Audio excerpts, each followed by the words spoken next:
명태균, 네. 김영선, 강혜경 이름 들어봤죠? 네. 이분들이 통화 녹취록, 또 강혜경 씨, 명태균 씨가 언론에 나와서 했던 인터뷰 내용에 의하면은 명태균 씨는 지난 대선 때 당시 윤석열 후보를 위해서 3억 7천만 원을 들여서 여론조사를 해줬다고 합니다. 돈을 한 푼도 받지 못했답니다. 그래서 그 대가로 21대 총선에서 김건희 여사와 대통령의 부탁에서 김영선 의원을 창원 의창에 공천을 받아줬답니다. 그리고 당선이 됐고 그 대가로 세비의 절반에서 9천만 원 정도를 명태균 씨가 받았다고 합니다. 그리고 22대 총선에 김영선 씨가 컷오프된 사실을 명태균 씨가 먼저 알고 또 김건희 여사로부터 김해 갑으로 지역구로 옮겨달라. 그러면 맞춤형 공약을 해주겠다는 문자를 받았답니다. 그런데 김영선 씨가 다시 김해 갑에서도 컷오프 되니까 명태균 씨가 대통령 후보를 협박했다는 거죠. 이러면 안 된다고. 그래서 즉시 발표를 못하고 나중에 발표를 했다는 겁니다. 그리고 최근에 들어서는 명태균 씨가 내가 입만 뻥긋하면은 경천 동지하고 탄핵이 될 것이다. 뭐 이런 이야기를 했습니다. 알고 계시죠? 제가 지금 말씀드린 건 언론을 통해서. 네. 그리고 김계남 씨, 이거 뭐 언론사 기자하고 통화한 녹취록에 보면은 용인갑에 김건희 여사가 이혼모를 공천을 해줬다. 그리고 한동훈 대표가 비대위원장 시절에 총선 때 당의 비용으로 대선 여론조사를 인기 여론조사를 했다. 이걸 쳐주면은 김건희 여사가 좋아할 것이다.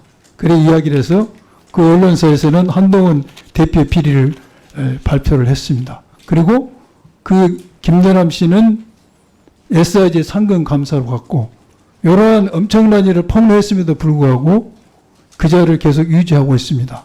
그래서 많은 국민들이 의아해하고 있고 김대남 씨는 자기의 말이 햇소리라면서 법원에 가처분 신청을 했지만은 법원에서 기각이 됐습니다.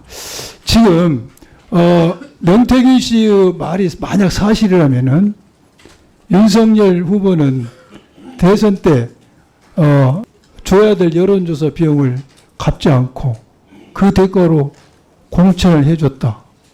참 국민이 듣기도 고통스러운 이야기입니다.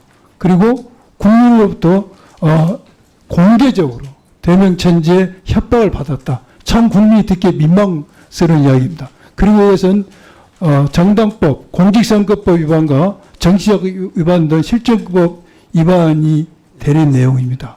그래서 많은 국민들은 누구 말이 사실이냐에 관심을 갖고 있습니다. 그런데 대통령실의 태도를 보면은 만약 명태균 씨의 진술이 사실이 아니라면은 노발대발을 하든지 지금 대통령실에서 김건희 여사와 관련된 것에 대해서 즉시 고발을 하고 있는 그간의 관행에 비춰보면은 당연히 명태균 씨를 고발을 해야 되는데 그렇지 않고 대통령실에서 내놓은 해명에 의해서 이준석 의원을 통해서 윤석열 대통령이 명태균을 처음 만났다고 이야기했는데 그것도 이준석 의원은 그런 사실이 아니라고 하고 또한 대선 끝나고는 만나지 않았다는데 그대로 주고받은 문자가 텔레그램을 통해서 공개되고 봤다는 의원이 있습니다. 그래서 많은 국민들은 명태균 씨 진술이 사실일 수가 있다. 명태균 씨 진술이 신빙성이 있다라고 두고 있습니다. 그래서 이 부분에 대해서는 명명백백 있게 진실을 가릴 필요가 있습니다. 국회에서는 필요하면 국정조사나 청문회를 할 필요도 있습니다. 현재는 창원지검에서 수사를 하고 있는데 이 수사도 정말로 전문을 받기 위해서는 창원지검이 아니라 중앙지검에서 경남 선관위에서 고발된 사건을 넘어서서 이 전모에 대해서 밝혀야 됩니다. 그런데 그렇지 않고 있습니다. 그래서 제가 사무총장님께 질의를 드리겠습니다. 선관위는 이러한 선거법에 대해서 조사도 할 수가 있고 또 고발도 할 수가 있습니다. 제가 검찰에 오래 근무했습니다. 보면은 선거법과 관련해서 지역의 선관위에서 고발도 하고 조사도 합니다. 그래서 이 사건에 대해서 검찰에서도 중앙지검에서 수사를 안 하니까 또 수사 범위도 경남 선관위에서 고발된 게 한정되니까 우리 사무총장님께서 중앙선관위에서 김건희 여사, 명태균, 김영선, 강혜경, 김대남 모조리 한번 고발을 중앙지검에 하시든지 아니면 직접 조사를 하시면은 과연 선관위가 특정 정당의 특정 정권에 편입된 기구가 아니고 국민의 대변한 공정선거를 위한 공정한 기구라는 것을 나타낼 수 있는 좋은 기회라고 생각이 되는데 이것에 대해서 한번 의견을 듣고 싶습니다. 네. 일단은 저희가 가지고 있는 조사권이라는 것은 사전적 규제에 사실은 초점이 맞춰져 있는 것입니다.